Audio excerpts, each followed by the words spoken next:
नमस्कार दोस्तों, स्वागत है हमारे पढ़ा ऐप के यूट्यूब चैनल पे। मैं आरवी सर। आज फिर से हम लोग मैथ के 5 सुपर सीरीज के क्वेश्चन को लेकर आए हैं, जो डेली इस पढ़ा ऐप पे आपको सुपर सीरीज का क्वेश्चन दिया जाता है। और उम्मीद है कि अगर आप इस सुपर सीरीज को डेली आप कंटिन्यू देखते होंगे तो आपके किसी भी एग्जाम के लिए बहुत अच्छा प्रिपरेशन आपका होगा। ठीक है, आइए हम लोग आज के क्वेश्चन को देखते हैं। पहला क्वेश्चन है आपका, क्वेश्चन है 3 से 150 के बीच सभी अभाज्य संख्या को गुणा कर दिया जाए तो इकाई अंक यानी यूनिट डिजिट पे क्या आएगा। तो देखिए 3 से 150 के बीच अभाज्य संख्या हमेशा या तो इकाई अंक पे 1 आएगा, या 3 आएगा, 5 आएगा, 7 आएगा, या तो 9 आएगा। ये सब संख्याएं अभाज्य संख्या के यूनिट डिजिट पे आती हैं। और बोल रहा है इनमें किससे गुणा कर दिया जाए, सभी को गुणा किया जाए। देखिए 5 से आप किसी भी संख्या में गुणा करेंगे, 5 से जब किसी भी अभाज्य संख्या में गुणा करेंगे तो हमेशा इकाई अंक क्या आएगा, 5 आएगा। क्योंकि इकाई अंक में जब इकाई अंक पता करने के लिए यदि 5 में आप किसी सम संख्या से गुणा करेंगे तो वो क्या बन जाएगा, 0। लेकिन इसमें अभाज्य बोला है, आपसे क्या बोला है, अभाज्य बोला है, तो सभी अभाज्य नंबर होंगे। तो 5 से गुणा करेंगे तो इकाई अंक हमेशा क्या आएगा, 5 आएगा। तो इस सवाल का जो राइट आंसर हो जाएगा ऑप्शन नंबर डी आपका राइट आंसर होगा। ठीक है, उम्मीद है समझ में आ रहा होगा। अगला क्वेश्चन देखते हैं इस सीरीज का। चलिए देखिए, बहुत अच्छा क्वेश्चन है, इसको देखते हैं हम लोग। बोल रहा है एक व्यक्ति 10 केजी आम 300 रुपये में खरीदता है। यदि वह 11.11% का लाभ कमाना चाहे तो बोल रहा है 150 रुपये में कितने आम बेचेगा। ठीक है, तो देखिए यहां पे हम लोग क्रॉस मल्टीप्लिकेशन वाला नियम लगाएंगे। देखिए क्या होता है, 300 रुपया में 10 केजी आम खरीदा तो 1 केजी का दाम कितना हो गया, 300/10। 300 रुपया में यदि 10 केजी आम खरीदता होगा तो 300/10 1 केजी का मूल्य हो गया। फिर बोला है कि 150 रुपया में कितने आम खरीदेगा तो x आम खरीदेगा, 300 बेचेगा। ये आपका सीपी है और ये क्या है आपका एसपी है। भाई 300 रुपया में 10 आम खरीदा है, 10 केजी। बोला है 150 रुपया में कितने आम बेचेगा कि 11.11% का लाभ हो। तो 11.11% का जो फ्रैक्शन वैल्यू होगा 1 कितना होगा, 9 होगा। यानी हर 9 रुपया पे 1 रुपये का लाभ होगा। यानी 9 रुपया पे 1 रुपये का लाभ होगा तो कितना बिकेगा, 10 पे बिकेगा। भाई 9 रुपये पे 1 रुपये का लाभ होगा तो कितना बिकेगा, 10 पे बिकेगा। और इसको हम लोग देखिए क्रॉस मल्टीप्लिकेशन नियम से करेंगे, इसका इसमें गुणा कराएंगे, बराबर इसके रख देंगे तो हो जाएगा 300/10 इंटू के 10 बराबर हो जाएगा आपका 150/x इंटू के 9। ये 0 से 0 खत्म हो जाएगा।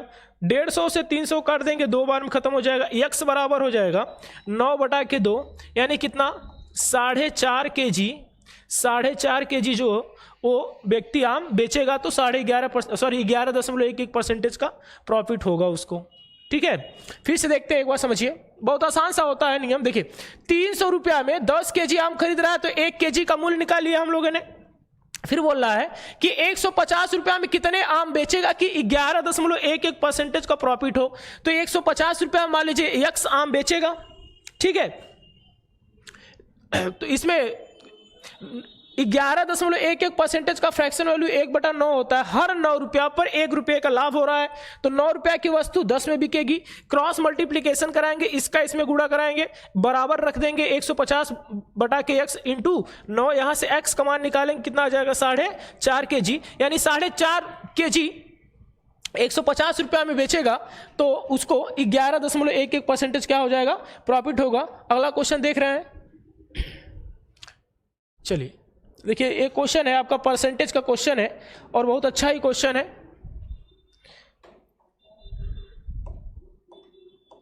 क्वेश्चन है आपका, बोला ताजे फल में 90% पानी है और सूखे फल में 20% पानी है। 120 केजी ताजा फल से 120 केजी ताजा फल से कितना सूखा फल प्राप्त किया जा सकता है। बहुत अच्छा क्वेश्चन है। देखिए अब मेरी बात समझिएगा, जैसे मान लीजिए कोई फल है उसमें 90% पानी है तो गूदा गूदा कितना होगा, 10%। जो गूदे की मात्रा होगी, देखिए ताजा फल सूखने के बाद भी गूदे की मात्रा स्वयं जो कि त्यों रहेगी, उसमें से वाष्पीकृत या सूखेगा तो क्या सूखेगा, सिर्फ उसका पानी सूखेगा, सिर्फ क्या सूखेगा, पानी। यानी 90% अगर पानी रहा होगा तो सूखा फल में, ताजे फल में, ताजे को टी से कर दे रहे हैं, ताजे फल में कितना परसेंटेज गूदा होगा, तो फिर 10% गूदा होगा। ठीक है, 90% पानी रहा होगा तो 10% क्या होगा, गूदा होगा। फिर बोला 20% पानी, सूखे फल में कितना परसेंटेज पानी है, 20%। तो 20% अगर पानी है तो फल कितना होगा, सूखा फल में जो परसेंटेज होगा, जो गूदे की पल्प जो होता है, पल्प की मात्रा कितनी होगी, 80%। यहां से रेशियो बनाएंगे, एक बार में कटेगा, इसको काटेंगे 8 बार में, तो ताजे फल और सूखे फल का जो रेशियो आ जाएगा आपका 8 संबंधी कितना हो जाएगा, 1 हो जाएगा। 8 संबंधी कितना हो जाएगा, 1 हो जाएगा।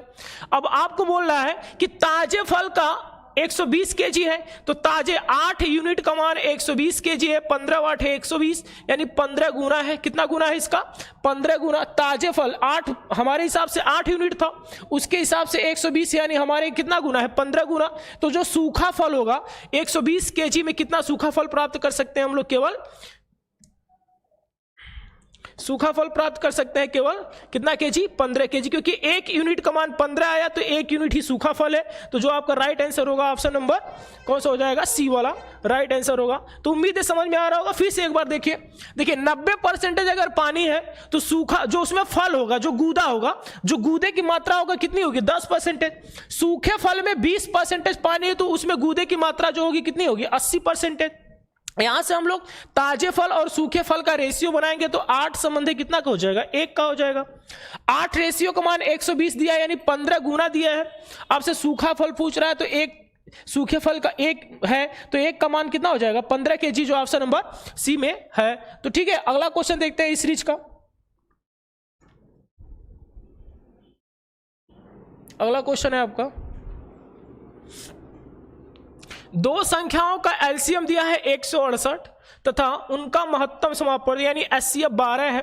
यदि संख्याओं के बीच 60 का अंतर है तो बोला संख्याओं का योगफल क्या होगा। देखिए एनटीपीसी यूपीएसआई में पेपर में आया हुआ क्वेश्चन है और बहुत अच्छा है क्वेश्चन। देखिए बोला है, अब यहां पे आप लोग समझते हैं हम लोग। देखिए दो संख्याओं का गुणनफल बराबर होता है, दो संख्याओं गुणनफल बराबर होता है एलसीएम इंटू एचसीएफ। ठीक है, एलसीएम दे रखा है कितना 168 और एचसीएफ भी दे रखा है कितना 12। अगर दो संख्याओं का अंतर 60 है तो संख्या देखिए जो भी संख्याएं होंगी 12 की मल्टीपल होंगी तभी एचसीएफ उनका 12 होगा। तो मान लेते हैं संख्या हम लोग 12x है, एक दूसरा कितना है 12y। ये दोनों संख्याएं हैं, क्योंकि भाई दोनों संख्या का एचसीएफ 12 है तो जब भी होंगी वह संख्याएं 12 की क्या होंगी, मल्टीपल होंगी। तो दो संख्याओं को प्रोडक्ट यानी 12x इंटू 12y, यहां से हम लोग 12 से काटेंगे, 12 खत्म हो जाएगा, 12 से काटेंगे, 12 1 12, 12 चौक 48, यानी x और y का जो मान आएगा, x और y का जो मल्टीप्लीकेशन आएगा वो कितना आएगा 14 आएगा। तो दो संख्याएं ऐसी जिनका योग गुणनफल 14 है और अंतर कितना है 60 है। ठीक है, तो ऐसी कितनी संख्या हो सकती है। देखिए इसको हम लोग कह सकते हैं 7 इंटू के 2, 7 दूना के 14। अगर इसमें 12 से गुणा कराएं तो 12 7 कितना हो जाएगा 84, और इसमें 12 से मल्टीप्लाई कराएं तो 12 दूना कितना 24। देख लीजिए 84 और 24 का जो अंतर होगा कितने का होगा 60 होगा। तो एक संख्या 84 होगी, दूसरा कितना होगा 24 होगा। आपसे पूछ रहा है कि दोनों संख्याओं का योगफल बताइए, योग बताइए। तो 84 और 24 को जब हम लोग जोड़ देंगे, 84 प्लस 24 जोड़ेंगे हम लोग तो 4 4 8 8 1 9 1 10। ठीक है, तो 108 जो होगा आपका राइट आंसर हो जाएगा। दोनों संख्याओं का योगफल कितना होगा 108 होगा। फिर से एक बार समझते हैं, दो संख्याओं गुणनफल बराबर होता है एलसीएम इंटू एचसीएफ। अगर संख्याओं का एचसीएफ 12 है तो जाहिर सी बात है वो संख्याएं हमेशा 12 की मल्टीपल होंगी। तो हमने बोला एक संख्या 12x से दूसरी कितनी हो जाएगी 12y। तो दोनों संख्याओं का गुणनफल बराबर एलसीएम इंटू एचसीएफ। यहां से x और y जो मल्टीप्लाई आएगा इनका 14 आएगा। 14 को हम लोग लिख सकते हैं 7 इंटू 2। तो 12 7 84 एक संख्या रही होगी और एक संख्या कितनी रही होगी 24 रही होगी। दोनों का अंतर देखिए 60 है और दोनों का योगफल पूछा है तो कितना हो जाएगा 108, जो option number C right answer होगा। आज के सीरीज का लास्ट क्वेश्चन है, चलिए ठीक है देखते हैं। और ये भी अच्छा क्वेश्चन है, ये भी एनटीपीसी में आया हुआ क्वेश्चन है आपके। देखिए क्या है क्वेश्चन, बोल रहा है अलजेब्रा क्वेश्चन है, बोला है 3 के पावर m माइनस के 2 के पावर m बराबर दिया है 65। बोला है 4 के पावर m का मान क्या होगा, 4 के पावर m का मान क्या होगा। करेंगे क्या, देखिए हम क्या कर रहे हैं, 2 से भाग कर रहे हैं, 2 से गुणा करा दे रहे हैं, इसमें भी 2 से भाग कर दे रहे हैं, 2 से गुणा करा दे रहे हैं। समझिए कैसे सॉल्व होता है, ठीक है। फिर इसको लिखेंगे 3 के पावर m बाई 2 के पावर 2 माइनस के 2 के पावर m बाई 2 टोटल के पावर 2 बराबर 65 दिया है आपका। देखिए यहां पे हम लोग 3 के पावर m बाई 2 को x बोल दे रहे हैं, उसी तरह से 2 के पावर m बाई 2 को y बोल दे रहे हैं, ठीक है। तो यहां देखिए वर्गांतर का फार्मूला बन जाएगा x square plus y square minus k y square, तो क्या होगा ये x square minus k y square बन जाएगा बराबर के 65 दिया है। तो यहाँ पे एक कोष्टक में a प्लस बी, दूसरे में a माइनस बी हो जाएगा बराबर के 65 है। अब इसको हम लोग ऐसे इस प्रकार ब्रेक कर ले, 13 पाँचे कितना हो जाएगा 65, 13 पाँचे 65 हो जाएगा। यानी x प्लस वाई का मान 13 पता चल गया आपको, x प्लस वाई का मान कितना पता चल गया 13, और x माइनस वाई का मान कितना पता चल गया 5। दोनों को जोड़ के 2 से भाग कर देंगे तो x का मान पता चल जाएगा। तो 13 और 5 18 में जब 2 से भाग करेंगे तो 9 हो जाएगा, और दोनों को घटा के जब 2 से भाग कर देंगे तो y का मान पता चल जाएगा। 13 में से 5 चला जाएगा 8, बट्टा में 2 करेंगे 4 हो जाएगा। यानी x बराबर 9, y बराबर कितना आ गया 4 आ गया। तो यहाँ पे देखिए x बराबर 9 है, यहाँ पे देखिए एक बार देख लेते हैं, यहाँ पे x बराबर 9 है तो यहाँ पे लिखेंगे 3 के पावर m बाई 2 बराबर 3 के पावर 2, क्योंकि 9 को हम लोग 3 का स्क्वायर लिख सकते हैं।